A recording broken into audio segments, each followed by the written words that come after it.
coming back like Jordan. 2-3 to the 4-5. Got the flu, but I'm feeling fresh, so I'm busting back from the trade line. They ain't dealing with the range, though. Catch me in the range, cause I got dough. Shooting up the range, trying to catch a dough. Quick the dough, all in the range, though. What's up? Welcome back to another episode, Superhero Academy.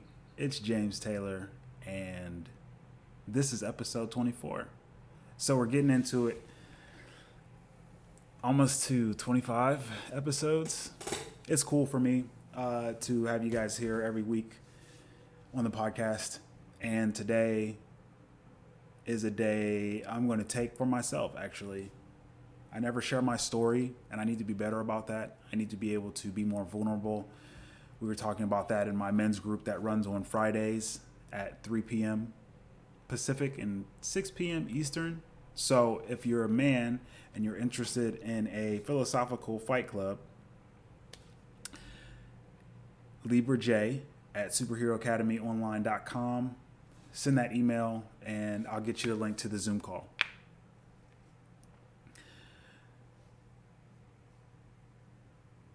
Today's episode is about the day that changed my life, 7/7/07. Before we get into that, make sure you follow me on Twitter. That's where I talk all of my nonsense. Jay Wilte on Twitter. Make sure if you don't have time to watch these videos, head on over to the Spotify Superhero Academy, and you can find the podcast listening audio version of this to listen to. And then visit the website, superheroacademyonline.com, ebooks, blogs. You can find my music there. Yes, music. And some other things. So let's get right into it. The day that changed my life, 7/7/07. And just for quick context, I was homeschooled from 4th through 9th, which is a very, very key phase for that age in terms of social engineering. And by social engineering, not just teachers, not just what you're learning in school, but being around kids, your peers at that age from 4th through 9th, 4th, 5th, 6th. I spent a little bit of time in 5th grade at a Christian school, and that really like if I had stayed in school, I'd probably be a different person, just because I know that the want to be accepted by your peers is so great at that age that a lot of what's at our core gets changed.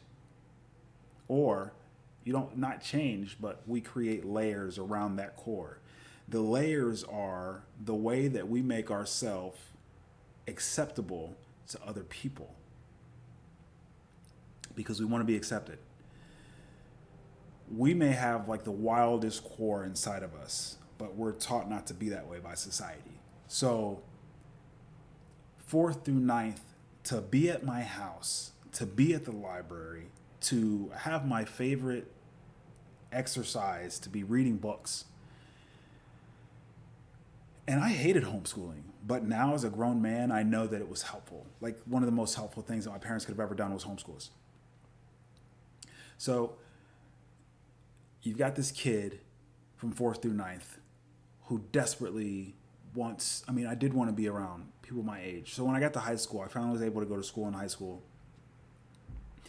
And going to high school was quite an experience from 10th through 12th. So 10, 11, 12. I get there as a sophomore. I'm the only black kid in an all-white high school of kids who are wearing Abercrombie & Fitch, American Eagle, and I'm wearing Bugle Boy. Yellow Bugle Boy shirt was my favorite. Trying so desperately to fit in, be accepted, wear the cool clothes, which we just couldn't afford, obviously. But going through that experience, I was told that I was one of these kids that didn't really look to be accepted by other people and just kind of did my own thing, which they did not know how much I did want to be accepted by people, especially by these white kids. Not knowing that I was not white, I was black. African American, not black. Black is a color. African American. And I went to college specifically because that's what all the kids were doing. That's what they were expected to do. So I was going to college and taking that Christian background with me, I was able to see that not everything I was taught about Christianity was like viable, useful in the real world. Like it was crazy. And so my mind started changing. And again, I was a free thinker. So I was able to change what I thought at will. It was never about what other people told me, what my parents believed that I should do, what my friends believed I should do. I was always, at any given time, liable to do my own thing without caring. When you're somebody like that, there's something to the ignorance is bliss, and when you know better, you do better. Because when you know better and you don't do better, bad things happen 100% of the time. When you do what you're supposed to do, obviously good things happen. But when you do as you're told, it is a very slow, constricting death around your soul. Because your core, remember all the layers that you've put around your core, your subconscious, the who you are at your base will always create circumstance to find a way out.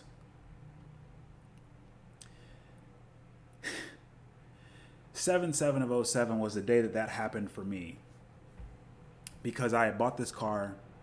I was about to get my apartment. I had this job. I had a little girlfriend, and I was gonna do the thing, man. I was gonna get married. I was gonna have the kids. I was gonna do the dance. And my core never wanted any of that. My core wanted freedom. And I think that's a masculine trait, always seeking freedom anyway, seeking freedom from constraint. Constraint is the way David Deida puts it in The Way of the Superior Man. Freedom from constraint is a masculine essence. The feminine seeks to surrender into love.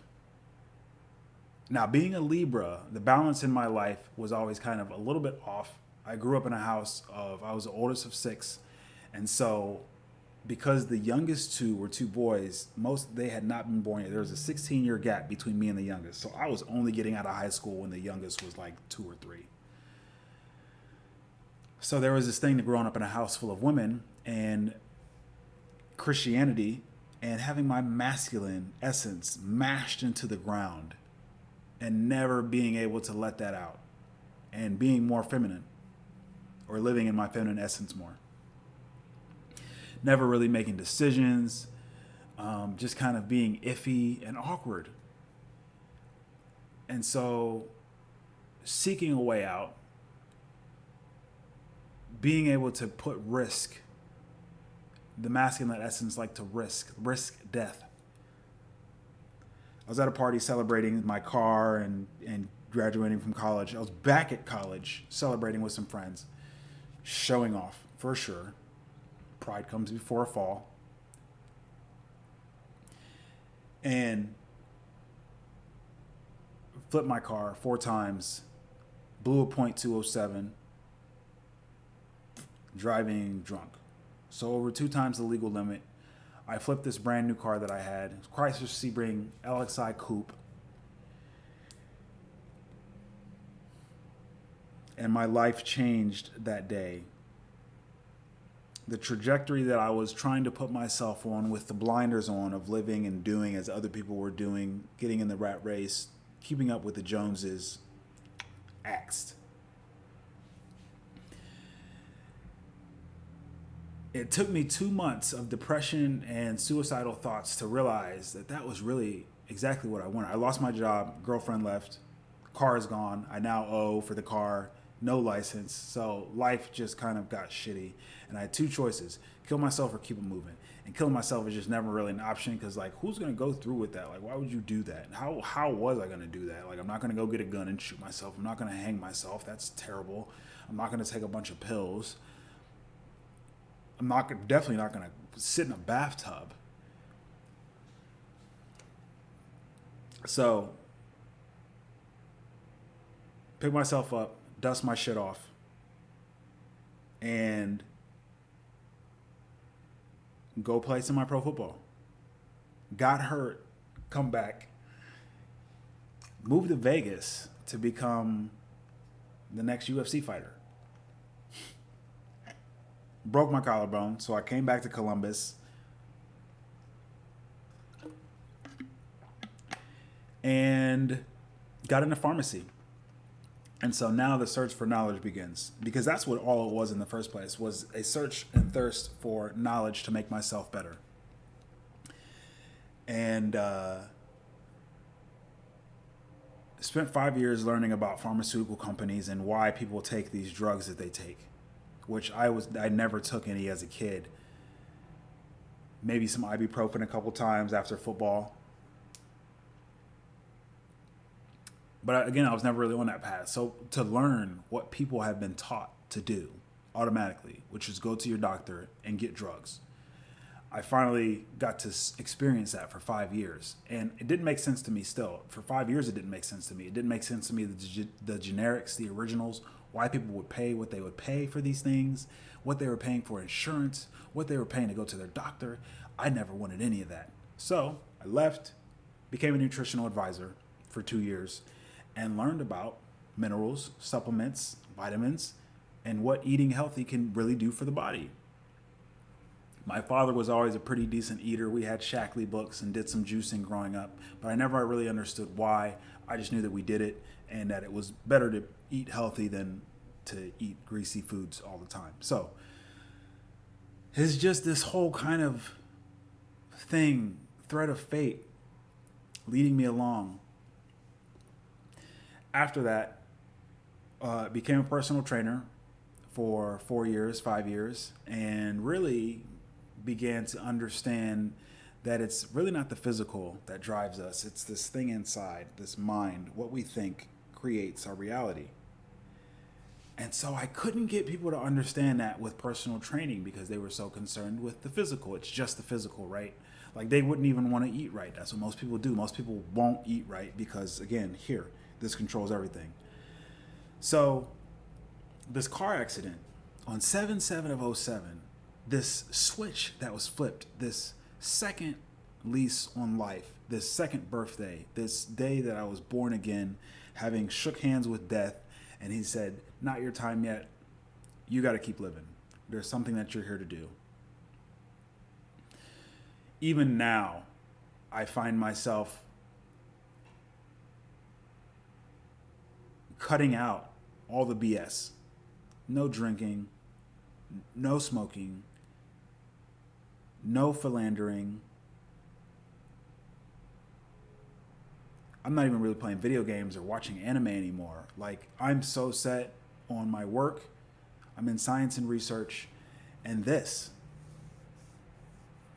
Really talking about what it is that we're here to do. So this purpose that all of us are here to kind of live and experience, this purpose, our core, our essence that's inside of us, peeling back those layers. And some of us are forced to. I was forced to through this near-death experience that I was so blessed to have. And I almost wish a near-death experience on everyone because of how powerful these things change our lives. To have been given a second chance when I know I didn't deserve it. To watch other people kind of live this mediocre existence doing as they're told with this slow death. And that's why they experience cancer and diabetes and heart disease and compromised immune systems, Crohn's disease, gastrointestinal problems, IBS, skin rashes, psoriasis, glaucoma. You've got to get testosterone and estrogen treatments. Like, these are all matters of us not putting in our bodies what we're supposed to, us not living and believing and doing the truths that are within us, not the truths that are given to us. And I was so blessed to have experienced everything that I've experienced, including that day that changed my life on 7/7 of 07. I just knew that that date would be something, and I've never been vulnerable enough to talk about it because of how delicate the situation was for me, and I guess still is mentally, in that, like, I know that my life changed that day, and I know that not everybody has that opportunity to experience a near-death experience. So what you can do is sit down and detox. And we're not going to talk about that. That's, I think, next week's episode. But to detox from everything, the food, the drinking, the TV shows, the games, the people. Detox from people. Detox from your job if it's stressing you out. Leave your job. Like, I have left jobs because of the stress. These things can create a new reality for us as people.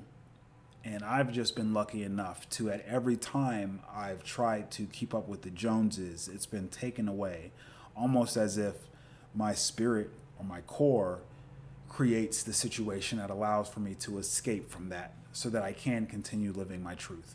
That is the only way you're going to find satisfaction in your life, is by living your truth, your purpose, who you are at your core, and doing that, being that, becoming that person that, like, the thread of fate.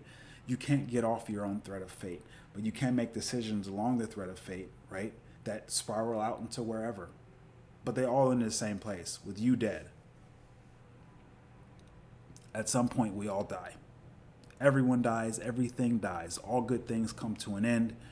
Businesses come and go. Fads exist and then don't exist.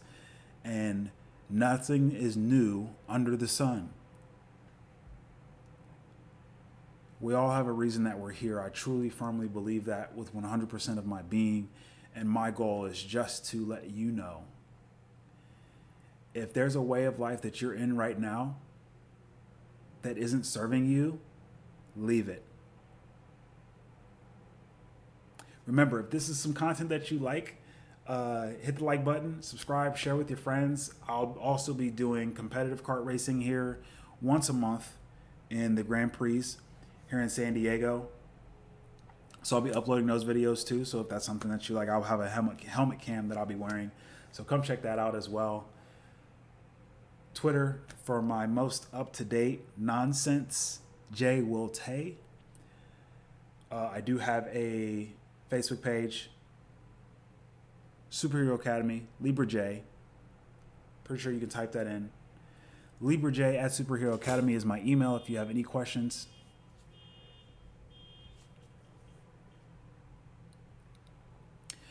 Make sure to visit the blog, superheroacademyonline.com. Episode 24, Superhero Academy. Thanks for hanging out, checking out my story. More on that later. And we'll be back next week with episode 25. Have a fantastic weekend. Be tough, man. Yeah. Coming back like Jordan, 2-3 to the 4-5. Got the flu, but I'm feeling fresh, so I'm busting back from the trade line. Dame dealing with the range, though. Catch me in the range, cause I got dough. Shooting up the range, trying to catch a dough. Quick the dough, all in the range, though.